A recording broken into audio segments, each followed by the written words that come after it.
All right, B. Simone, would you rather have 10 trillion, or I don't know, is it a trillion? It's a lot of money. Or Jesus? 5 minutes with Jesus, 10 minutes with Jesus. That's the question. A trillion or 10 with Jesus?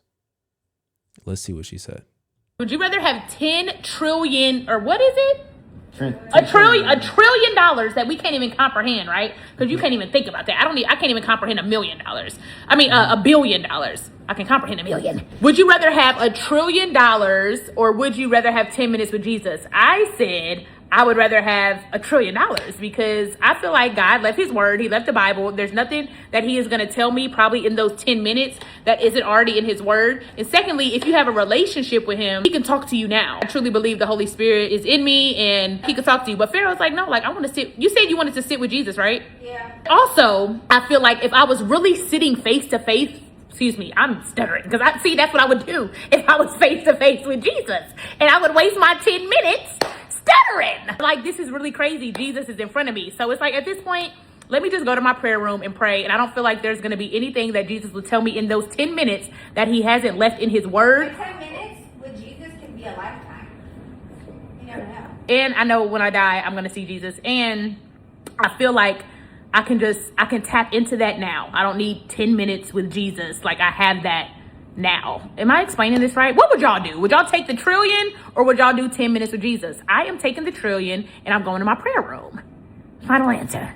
No, because seriously, I really hope I'm making sense. What I'm saying is I can already talk to Jesus now through prayer, through... But here's how I'm looking at it, right? My perspective. Okay, come tell your perspective. My perspective of why I would want 10 minutes with Jesus, because it could turn into anything. He can educate you, he can give you more knowledge. But for me, like, yes, I am in my prayer corner, and yes, but sometimes he might be able to give you the answer or whatever it is that you're looking for in that 10 minutes. But to have 10 minutes with Jesus, I don't feel like Jesus is going to say anything that he already hasn't it's just left the in his quality word. time. I understand that. Maybe I just want to see him in person and really be like, Jesus, you're right here. I love you so much. Like, you but might I already feel like that. Okay, that's your perspective. But for me, I'm gonna take that 10 minutes with Jesus, because I just want to get as much tell me what closure. I need to do. I need closeness, more closeness. Oh, I thought you were like, closure. I need closure. No. Closeness, like, just to be able to be 10 minutes before my time comes, I'll take it. Or what he might tell you in those 10 minutes, are you genuinely ready for that? Like, Why not? Ooh. But I'm saying that what he's gonna tell you in prayer. Are you genuinely ready for that? I don't know. What do y'all think? 10 minutes with Jesus or the $1 trillion, and why? And then also, it's like, am I taking the 10 minutes to see if my faith is real? I want to have faith without seeing Jesus. I feel like the 10 minutes also, not a cop out, but it's like, all right, let me see 10 minutes with Jesus. Yeah, let me see if he's real, or let me see if what I believe in is like, it's like testing your faith. So I don't know. I just need y'all to comment. What would you do? Imagine all those people back in the day who did get to experience Jesus, and then they have that forever. So that's my perspective on it. Like, they have that experience. But what's crazy is the people back in the day experienced Jesus and still didn't believe. Yeah. Like, even them experiencing him firsthand, there were still doubters. They were still not listening to him. They were still doing everything that people are doing now that haven't seen him. Like, I don't even think seeing him is enough. If you don't have the faith or the belief, you just don't have it. Yeah. Like, seeing him isn't enough. Yeah.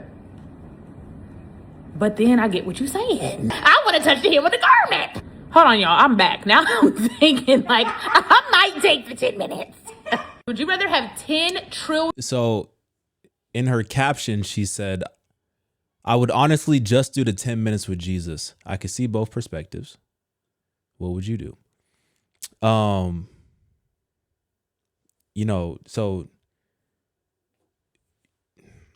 Jesus is God in the flesh. Because the argument that she was making initially, and I understand what she's saying. I truly understand what she's saying.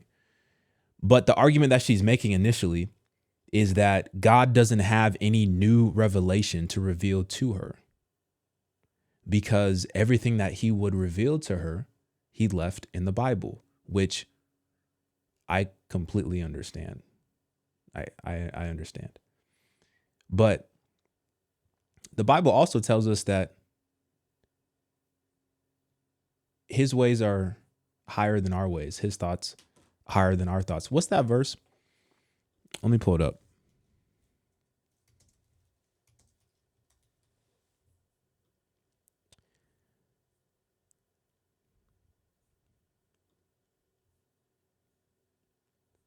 Isaiah 55. Isaiah 55, verses 8 through 9. Let's go there. Because I have a point to make.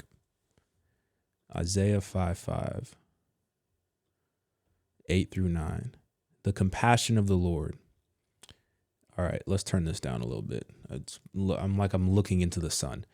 For my thoughts are not your thoughts, neither are your ways my ways, declares the Lord.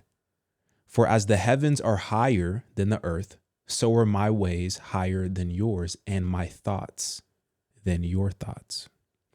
So what happened there? How come why am I not in focus? Bruh.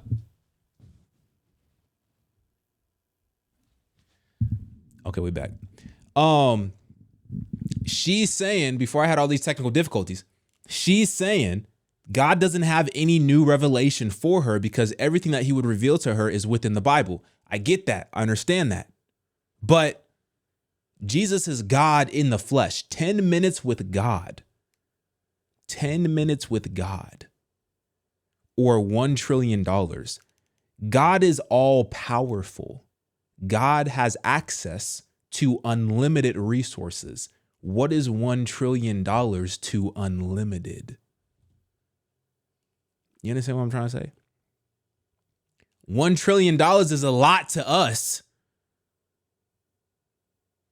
Listen, I'm not trying to be blasphemous or nothing like that. Don't take this the wrong way, but that's probably some toilet paper to God. Like, that's really nothing. We talking 1 trillion or unlimited. Now,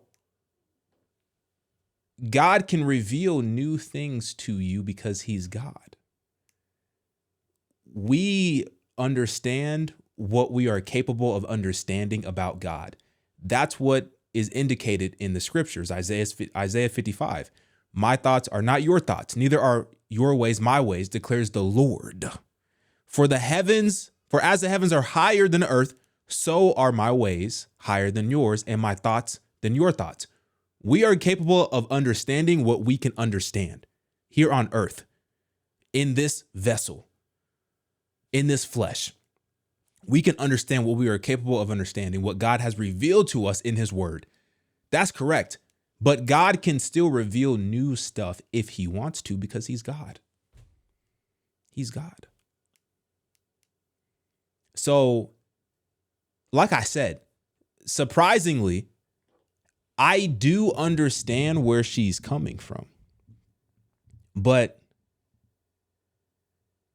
I'm taking the 10. I'm taking the 10. 10 minutes with God in the flesh. 10 minutes with God in the flesh or some paper. I'm taking the 10. I'm taking the 10. What does the paper equate to?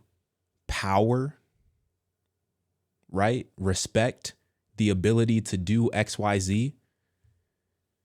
Everything that you're seeking, right? Assuming that it's good. And obviously, I understand the argument that the root of money is the cause for all different types of evil. I know I butchered that verse, but the love of money, the root of money, the love of money is the root of all evils. I don't know what's up with me today. The love of money is the root of all evils, right? I understand that verse, but assuming that there is some good in the reason why you selected the 1 trillion, which might be, you could help people, you could have more influence. You could have more influence to lead people to God with the 1 trillion, right? Assuming that whatever good you are seeking within that money, you can find that and more in God. And just like, the dude was saying,